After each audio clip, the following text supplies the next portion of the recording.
I'm Stuart from Australian Clutch. Today I'm going to run through the basics of how to install the TB45006 release bearing into the Toyota pull type cover.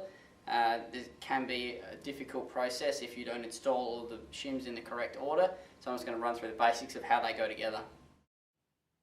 Install the dish spring washer onto the bearing carrier in the orientation shown. Next, install the flat nylon shim. Slide the bearing onto the carrier in the orientation shown. Push down on the bearing and install the C-clip to retain the bearing on the carrier.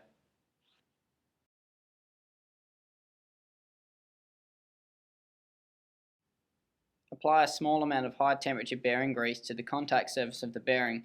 Also apply the grease to the bore of the bearing carrier.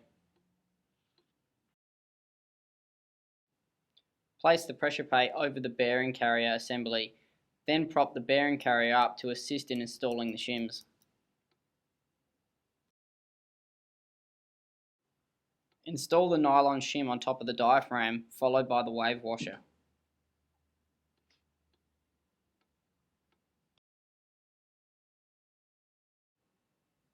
Using C-clip spreaders, install the C-clip on the bearing to hold it in place against the diaphragm.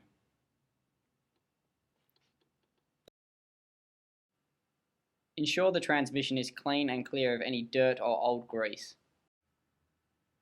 Apply high temperature bearing grease to the nose cone and spline and wipe off any excess. Lubricate the pivot pin for the fork.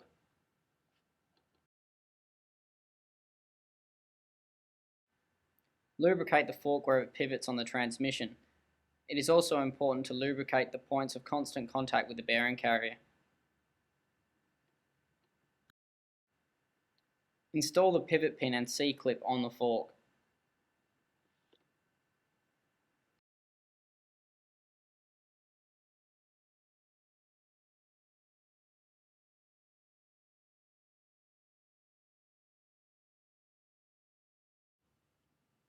Take note of the required orientation of the clutch fork for correct operation. With the disc, pressure plate and bearing assembly installed on the engine, the transmission can be installed.